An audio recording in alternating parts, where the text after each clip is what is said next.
siang, selamat malam, ataupun kapanpun teman-teman menyaksikan ini. Selamat datang kembali di Niko Siniar bersama saya Hieronymous Kiasuban. Hari ini, seperti 2 episode sebelumnya, kita akan ngobrol bersama dengan narasumber. Nah, hari ini sudah ada di tengah-tengah kita hadir oleh Romo Yusnoro. Halo Romo. Halo, ya. Apa kabar Romo?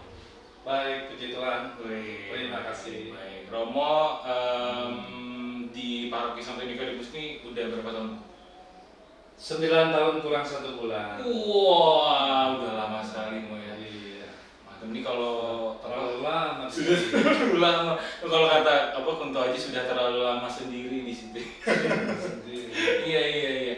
Romo biasanya kalau di paroki ini pas lagi liburan tuh kesibukannya ngapain aja? Ya, akhir-akhir ini senang tanam tanaman. Oh, tanam goes. Oh, goes. Ya. Lari? Hah? Lari juga enggak? Lari enggak? Oh, Tapi jalan. Jalan. Goes gitu ya. Mo, ya. Goes, jalan. Itu menambah semangat. Menambah semangat. Iya.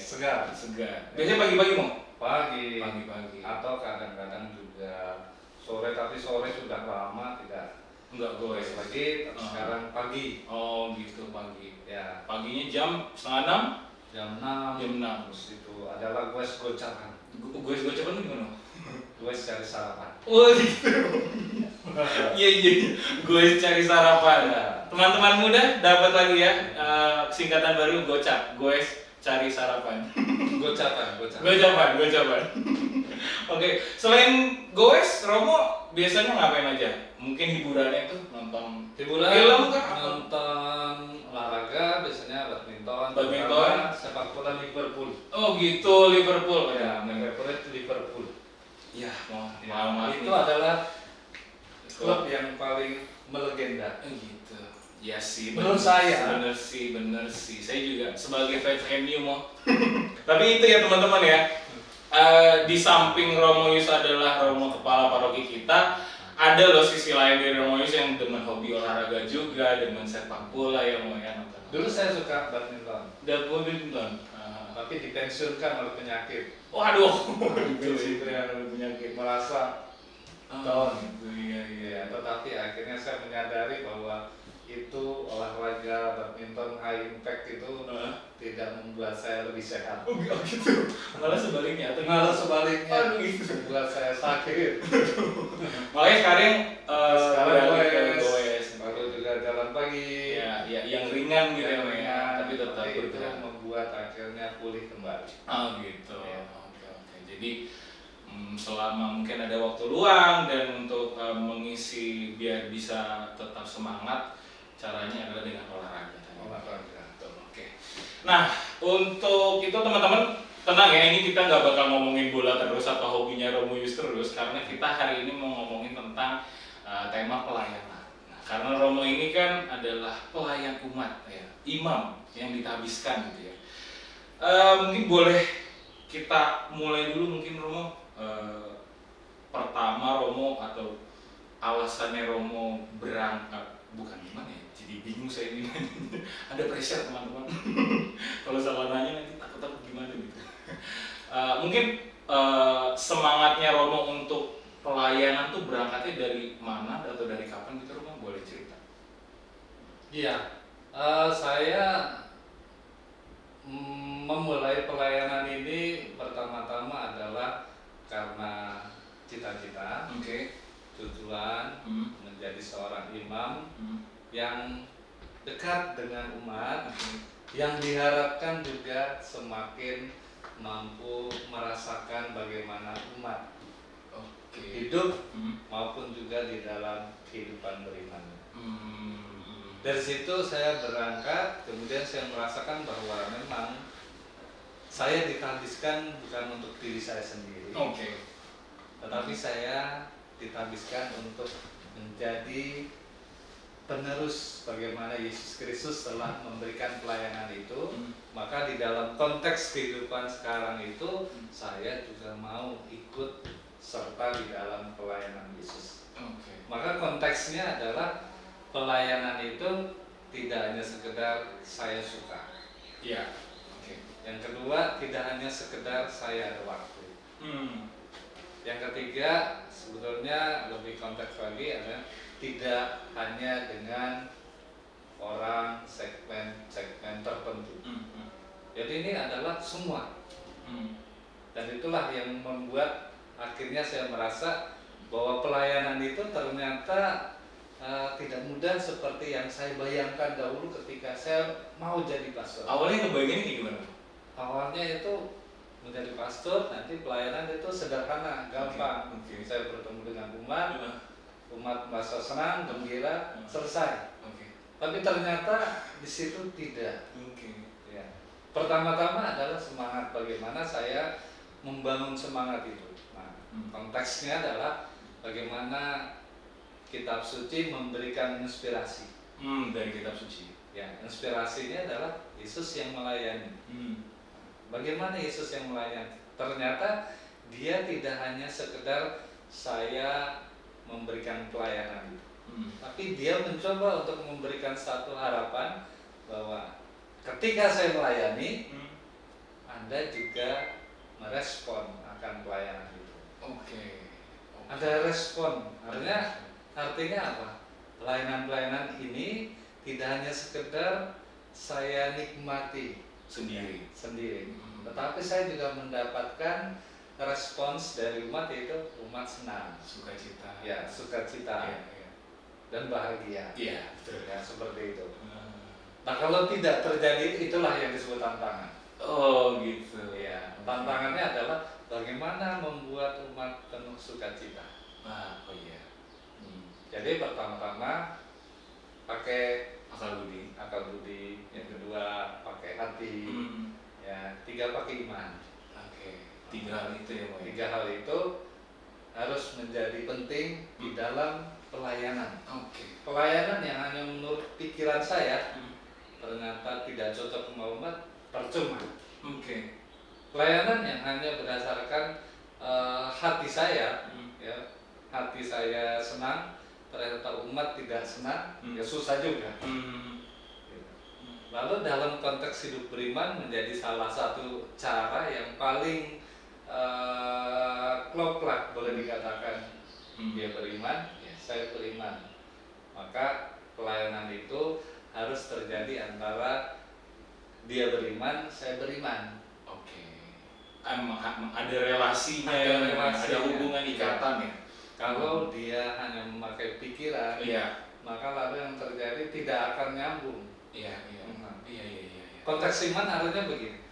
Yesus itu memberikan satu gambaran dan inspirasi pada kita semua, ya, bahwa pelayanan yang dia lakukan itu bukan untuk dirinya sendiri, karena kemauan dirinya sendiri, tetapi ada relasi dengan Allah Bapanya. Ketika saya merenungkan tentang Yesus atau Allah yang melayani seperti itu, itulah yang terjadi dengan pelayanan. Tapi dalam konteks saat ini, sekarang ini, bukan apa yang dulu Yesus lakukan. Tentu beda. Dan kalau Yesus yang melakukan dulu sekarang diterapkan mentah-mentah, matilah kita para pelayan.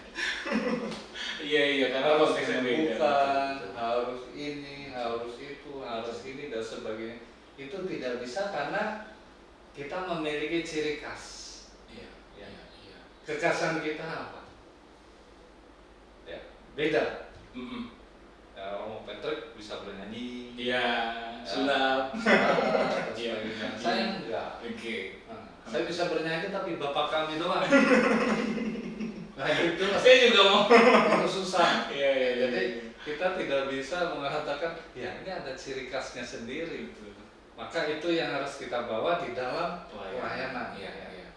Maka orang juga bisa mengerti ketika, saya melihat Romius, saya melihat Romo Patrick, itu ada perbedaan dalam ciri khas, ada dalam cara. Maka kalau saya diminta untuk melayani seperti Romo Patrick, ya saya nggak bisa. Betul. Melawan diri. Tidak ada sukacita. Benar. Tidak ada kebaikan, tidak ada kebahagiaan yang kita dapat. Benar. Tapi kalau dia meminta kepada saya, ya dia harus mikir, ini saya loh, Iya. bukan Romo yang lain. Atau saya juga bisa mengerti, ini umat lingkungan ini loh, Oke. bukan lingkungan yang itu. Iya. Kadang-kadang saya melihat ada sedikit perbedaan antara lingkungan yang satu dengan lingkungan yang lain, atau ada komunitas yang satu dengan komunitas yang lain, dan itu sudah saya lihat ketika saya hadir. Ya. Nah, kehadiran itu menjadi penting ketika Yesus menjawab satu pertanyaan Tuhan. Iya. Anakku, hambaku sakit keras, minta disembuhkan. Baik, aku akan datang. Iya. Dia mengatakan tidak perlu datang, tapi kami yakin apa yang kau katakan maka akan terjadi. Ya. Nah, itu cara Yesus. Ada yang datang, ada yang tidak datang. Kalau saya pribadi mungkin ya saya perlu datang dulu, melihat, terus mengamati, oh ini lingkungan ini berbeda, oh lingkungan itu berbeda, komunitas ini juga berbeda dan sebagainya. Kira-kira seperti itu. Oke. Unik ya. Jadi Romo tuh dari sejak muda punya cita-cita untuk melayanimu ya. Berangkat dari situ, dan itu yang membuat Romoius jadi sampai sekarang gitu ya, Mo ya. Punya ciri khasnya, punya hal yang cuma bisa ditemukan oleh Romoius. Kalau misalkan umat yang dilayani melihat Romo seperti ini, seperti itu ya. Tapi kalau tadi dari jawabannya Romo, dari ceritanya Romo, saya melihat ada beberapa poin yang mungkin ya kira-kira perlu kita lihat sebagai hal yang harus kita punya modal awal lah untuk melayani gitu ya. Tapi ada yang lebih spesifik lagi nggak, Mo? Atau enggak hal yang mungkin benar-benar kayaknya setiap umat, atau mungkin saya anak muda dan mungkin teman-teman muda yang lain yang nonton ini yang lagi pengen banget untuk melayani, ikut terjun gitu ya, Mo, di dalam gereja, tapi belum tahu apa tujuannya, apa semangatnya gitu. Ya, memang pelayanan itu tidak hanya diartikan sebagai satu bentuk upaya memberikan sesuatu yang penting, sesuatu yang berharga bagi hidup atau bagi hidup beriman. Ya.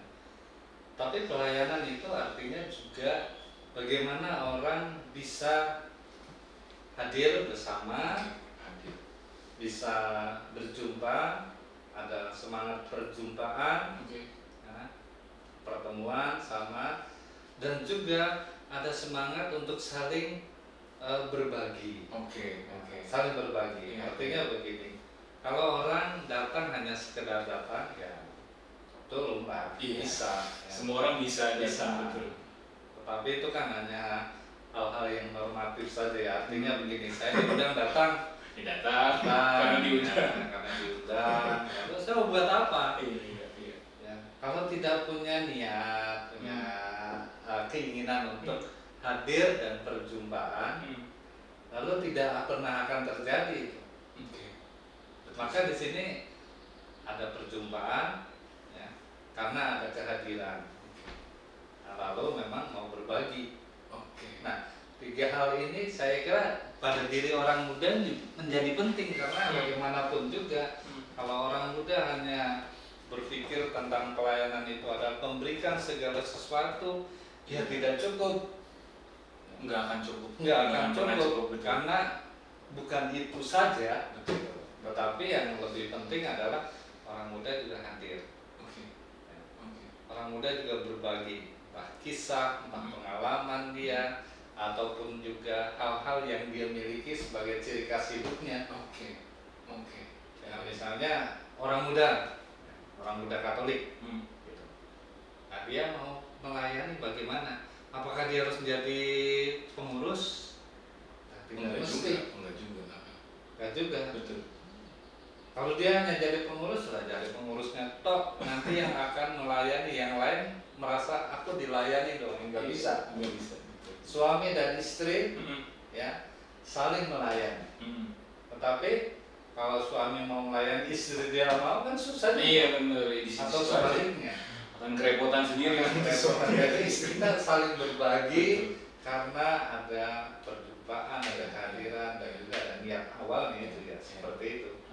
Nah, orang muda yang mau berbagi, mau melayani ya harus berani berbagi. Saya mau berbagi kepada yang lain, tidak hanya sekedar di rumah, tidak hanya sekedar menunggu undangan, tetapi mari kita datang, kita berjumpa. Nah, ini adalah dasarnya. Oke, dasarnya itu ya. Ya. Kemudian kalau mau melayani lebih lanjut adalah hal apa yang mau dicapai. Oke, hal yang mau dicapai. Ya, misalnya katakanlah kita membentuk klub futsal. Kita mau membentuk paduan suara. Oke. Ya. Kita membentuk spiritualitas hidup beriman sebagai orang muda dengan sharing tentang kelompok. iman. Iya, oke. Nah, jadi ada ya. Ada tujuan. Nah, itu ada hal-hal yang mau dicapai, mau dituju. Berjumpa, kemudian juga hadir, berjumpa, kemudian juga pertemuan itu. Nah, tanpa ada hal-hal yang mau dituju juga tidak akan bisa. Mau ngapain gitu? Mau ngapain? Itu kan susah. Iya benar. Iya, makanya orang juga ya jangan sekedar datang lah. Iya. Anak-anak muda, ayo kita berkumpul. Apa yang kita mau lakukan? Iya. Jangan hanya mengikuti apa yang diharapkan oleh pengurus. Oke. Tapi dalam diri saya ada niat Oke. mau melayani, mau bersama-sama, lalu akhirnya bisa terjadi pertemuan, Iya. kehadiran itu dan pertemuan. Sukacita juga bersama. Kita akhirnya karena ada perjumpaan. Iya. Gitu. Oke. Berarti Namanya berbelit-belit sih, tapi sederhana kalau mau dikatakan gitu ya. Ah. Pokoknya intinya adalah saya punya semangat untuk berjumpa. betul. Saya juga punya semangat untuk hadir. Oke. Saya juga punya semangat untuk berbagi. Mhm. Nah, lalu tujuannya apa?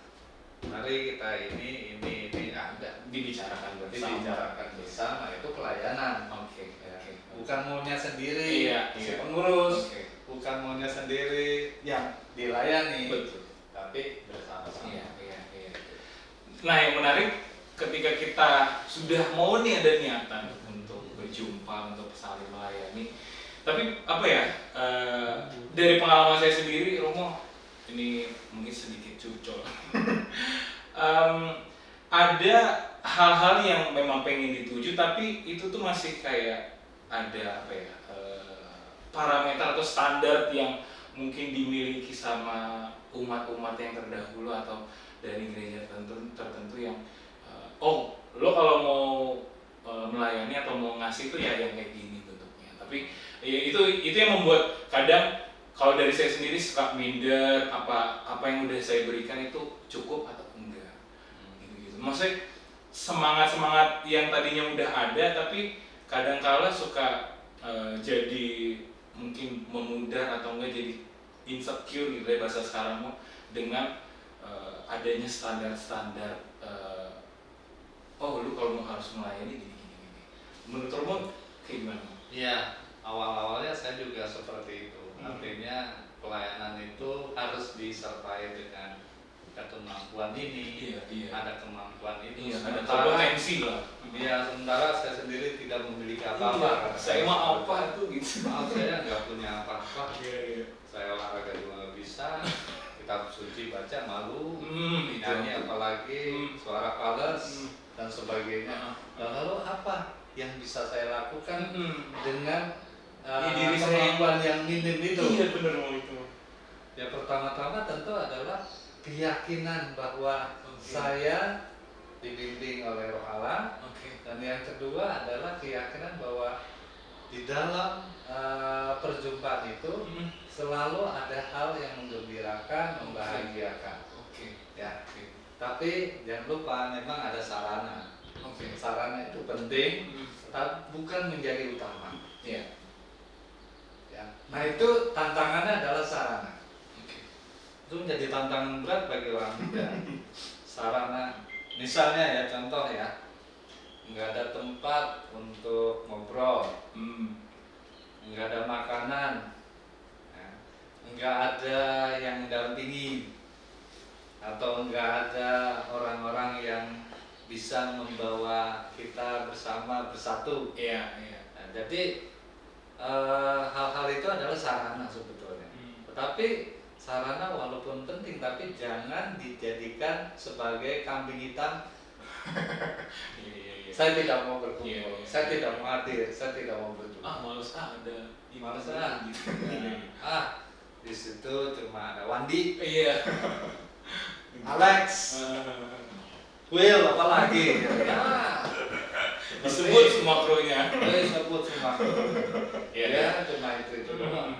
Nah itu yang melemahkan semangat perjumpaan. Oke. Dan akhirnya juga pelayanan tidak akan terjadi. Tidak jalan. Jadi jangan hanya berpikir pelayanan itu adalah karena saya memiliki. Ya. Memang saya diberi anugerah, saya diberi kemampuan, saya diberikan talenta. Ya. Dan talenta yang saya terima itu tidak cocok katanya. Wah, gua kan bisanya ini. Iya. Nggak cocok untuk OMK. Iya. Belum tentu karena tidak pernah digali. Iya juga sih. Iya. Ada semua. Kalau kita memiliki kemampuan dan kita merasa bahwa apa yang kita miliki ini sebagai satu talenta, sebagai satu anugerah dari Tuhan, kenapa tidak dibagi? Iya. Kalau kita mau berbagi, maka pasti ada orang yang menanggapi. Nah itulah pelayanan. Oh iya ya. Dari apa yang kita kasih, walaupun sederhana pun, Sederhana. itu bentuk pelayanannya. Ya, dia tahu. Produk pelayanannya. Saya bukan orang pandai berbicara. Oke. Saya itu, ya terus terang saya mengatakan saya pemalu, saya pendiam. Oke. Saya nggak banyak berbicara. Mungkin orang merasa takut terhadap saya karena saya pendiam. Oke. Ya, saya ngiatin orang dan sebagainya. Itu orang merasa takut seperti Romoyus, Takut salah ngomong gitu. takut salah ngomong dan sebagainya, nanti kritik oleh dia dan sebagainya. Tapi memang karena itu dasar dari pribadi saya, karakter saya dulu. Ya. Tetapi kemudian Bapak Uskup Monsinyur Leo Sukota almarhum itu melihat ya, karakter saya seperti itu. Lalu dia mengatakan apa? Kamu saya tempatin di rumah pembinaan untuk orang muda, anak SD, SMP, SMA, dan OMK. Itu perutusan awal, Bu. Perusahaan awal. Wah. Pak Uskup saya nggak bisa banyak bicara. Harus belajar. Iya, ini diceburin kan. Akhirnya saya menemukan bahwa ternyata saya punya talenta untuk seperti itu. Oke. Iya. Oke. Awal-awalnya saya Aduh gimana ya? buat belajar berdek. Adaptasi berarti lama dong. Hah? Adaptasinya lama dong. Lama. Waduh. Lama ya. Jadi saya mulai belajar itu ya di SMA itu Oke. saya nggak banyak terlibat ngomong dengan banyak lain. Hanya orang-orang tertentu yang saya bisa. Karena memang dalam diri saya ada sesuatu yang saya nggak bisa. Iya. Oke. Tapi ternyata ketika Bapak Uskup itu mengatakan demikian, saya mulai terbuka. Oh iya. Ih, bener nih. Nah disitulah dorongan Roh Allah meneguhkan saya. Nah kalau kita semua hanya mengatakan, saya nggak punya apa-apa untuk saya bagikan, saya cuma punya ini tetapi tidak terlalu berarti bagi yang lain, yang nggak akan bisa dan nggak akan saling berbagi. Nah justru akhirnya teman-teman saya waktu itu yang saling berbagi, kemudian saling bertemu sekerap mungkin dan membuat saya akhirnya punya keyakinan. Dan itulah akhirnya saya mulai dengan berbagi, melayani. Maka pelayanan itu bukannya saya harus bisa ke lingkungan, saya harus menghadiri ibadat, saya bukan hanya sekedar kunjungan kepada umat atau kepada komunitas-komunitas dan sebagainya. Bukan itu pelayanan, bukan hanya itu maksud saya. Tetapi juga bagaimana kita terdorong untuk memberikan apa yang kita miliki ya untuk kita bagikan, share kepada teman-teman yang lain. Oke. Nah, situ saya mulai merasa saya diterima, saya percaya diri, saya mulai ada teman yang lain dan sebagainya. Akhirnya lama-lama berkumpul, banyak. Sederhana sih. Iya ya. Iya, tetapi kalau kita hanya pikir yang sulit-sulit memang nggak akan bisa. Bener sih Bang. Ini pengalamannya mirip ketika saya masuk kuliah mau. Ya. Awalnya saya minder karena pengetahuan saya tentang katekese apapun itu sangat minim daripada teman-teman saya yang lain. Tapi uniknya dari situ saya malah jadi cinta juga sama apa yang saya lakukan. Jadi apa ya? Kalau yang dari Romo Yus sharingkan itu pelayanan itu udah pasti bisa mengubah pribadi kita ya Bang. Dan itu positif sekali arahnya. Ya. Dari yang kita ragu akan diri kita sendiri, tapi ketika kita jalani, ternyata saya bisa. Iya. Itu yang saya kadang-kadang ini adalah roh Allah. Karya Allah. Benar. Terus terang saya dulu kalau disuruh khotbah itu saya tulis ya, saya ketik, kemudian saya baru bacain. Kayak bacanya kalau homili itu saya begini, kayak ayam jago minum. Nunduk, ngeliat gitu. Ya, seperti itu. Karena takut berhadapan dengan orang banyak. Karena merasa diri nggak punya, tapi setelah saya punya keyakinan jalan. Mungkin itu juga kali yang memang jadi penghalang kita juga, tapi dari sharingnya Romo Yus yang saya tangkap adalah ketika kita mau melayani apapun hasilnya itu memang sudah karya pelayanan ya. Yang Tuhan pun berkenan ya Romo ya. Iya, satu hal Apa ya? orientasi kita. Orientasi tidak mengarah kepada hasil. Iya. Ya, kalau kita punya orientasi hasilnya, selalu akan bertanya, bagaimana khotbah saya tadi? Iya. Bagaimana kehadiran saya tadi? Sudah cukup belum? Sudah cukup atau belum? Dan sebagainya. Dan itu membuat akhirnya penilaian. Iya.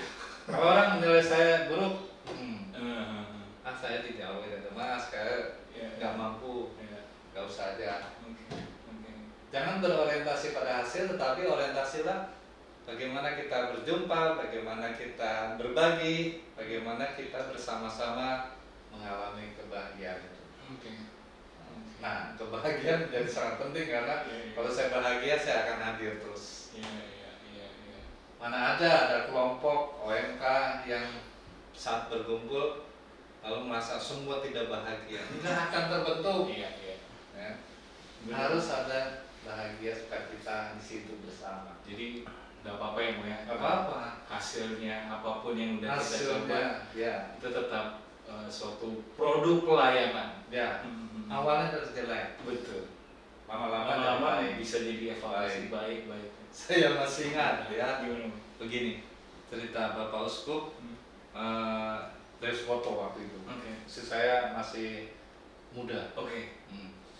Rambut saya belum putih. Sekarang juga masih muda Mo. Oh ya. Begitu. Jadi dia mengatakan begini. Bapak Uskup, ada umat yang mengatakan Bapak Uskup homilinya tadi bagus sekali. Dia bilang. Lalu apa jawab Bapak Uskup? Mengapa ya? Anda mengatakan bagus, padahal saya tidak menyiapkan sama sekali. Lalu dia bilang begitu kepada umat. Nah, kemudian dia mengatakan, Romo Yus, saya kadang-kadang berpikir begini, kalau saya menyiapkan segala sesuatu homili dengan baik, kadang-kadang tidak ada pujian. Tapi setelah saya kadang-kadang tidak menyiapkan apa-apa, kok ada orang yang mengatakan homili saya bagus sekali. Begitu. Kenapa seperti ini? Nah, dia hanya mengatakan itulah karya roh.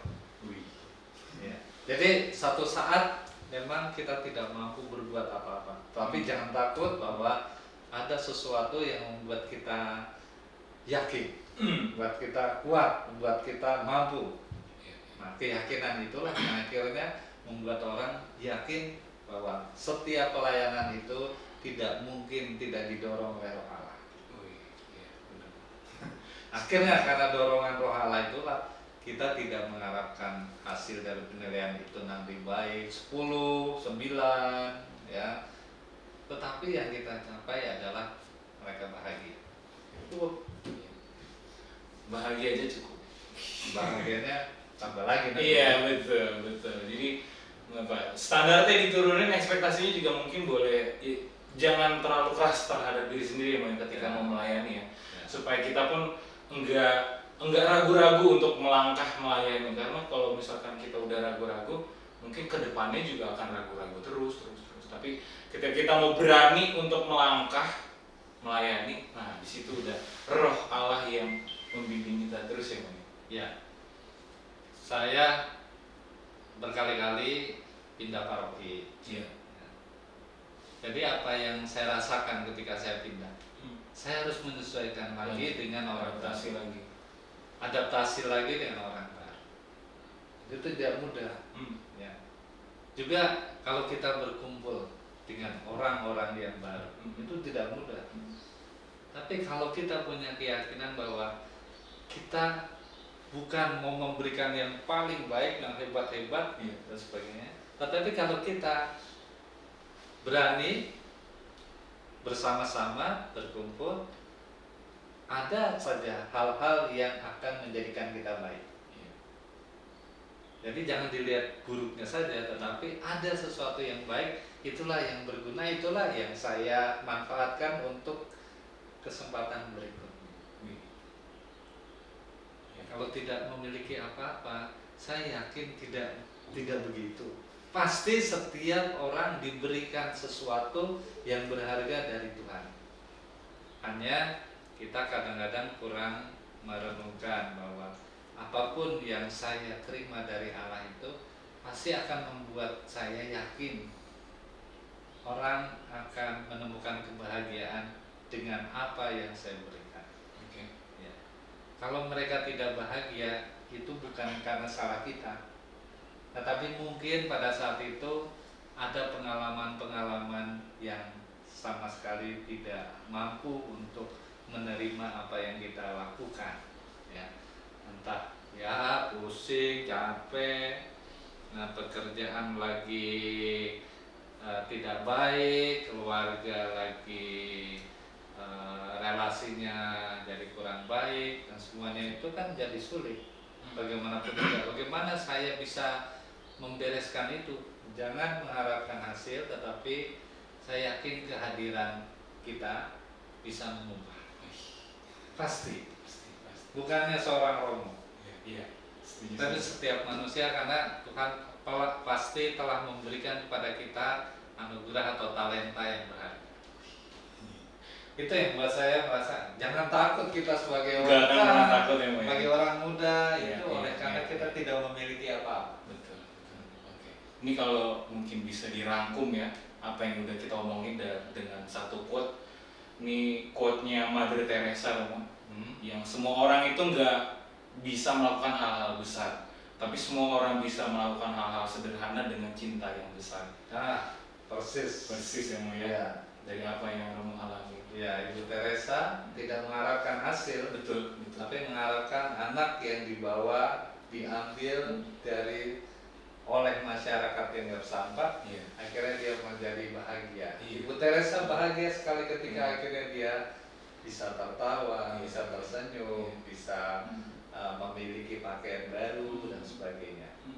Jadi sulit kalau kita mengatakan masyarakat begini, ya itu tantangannya memang itu terjadi. Tapi Ibu Teresa benar sekali. Dengan cinta yang besar kita bisa menghadirkan Allah untuk sesama yang lain. Iya. Betul. Oke. Wah, seru banget ini ya obrolan. Dari pengalaman Romo, saya pun diteguhkan untuk menjadi pelayan gitu ya, untuk nanti di tempat saya bekerja ataupun tempat orang-orang yang saya jumpai, supaya yang penting jangan takut ya Romo ya. Apapun yang udah kita berikan itu adalah hasil dari kita menanggapi dan kita berani untuk menanggapi panggilan Tuhan yang senantiasa mengarahkan kita pada pelayanan ya. Oke, sebelum kita tutup Romo, ada 5 pertanyaan disordered ini atau itu. Jadi nanti ada 2 pilihan, nanti Romo pilih saja salah satu ya. Oke. Liburan istirahat di rumah atau jalan-jalan? Jalan-jalan. Oke. Sepedaan sendiri atau bareng-bareng? Bareng-bareng. Oke. Pantai atau gunung? Gunung. Gunung. Kamu demen yang dingin-dingin loh atau yang asli-asli? Sedang-sedangan aja. Sedang-sedang aja. Berarti apa? Ciawi. Belum dingin-dingin banget. Belum dingin. Gadok. Iya, gadok. Bubur diaduk atau tidak diaduk Romo? Bubur ayam diaduk atau tidak diaduk? Kalau Romo Enggak diaduk. akhirnya ada satu tim. Ini tidak diaduk guys. Terakhir Mo, Liverpool atau Inter Milan? Liverpool. Waduh. Ya. Tapi kalau Inter Milan juara? Tetap Liverpool. Oke. Oke. Oke, iya. Liverpool juga punya slogan yang bagus, Mo. You'll never walk alone. Iya. Bener. Iya. Wah, itu Iya. mantap itu. Oke, terima kasih sekali lagi Romo Yus untuk sharing-sharing pengalaman tentang melayani. Sungguh sangat berdampak. Saya sendiri saat obrolan sungguh-sungguh sukacita lah. Maksudnya ada hal-hal yang mungkin Tuhan sampaikan juga melalui Romo Yus yang menumbuhkan saya juga. Semoga ini juga berdampak baik untuk teman-teman yang menyaksikan, baik teman-teman muda atau orang tua atau siapapun itu dari agama lain juga boleh, ya kan? Ngambil inspirasinya aja, gitu. Karena kebaikan dan pelayanan itu kan universal dari Tuhan sendiri. Oke, saya Kia, saya pamit undur diri bersama dengan Romo Yus. Kita ketemu lagi di episode Niko Siniar berikutnya. Dadah!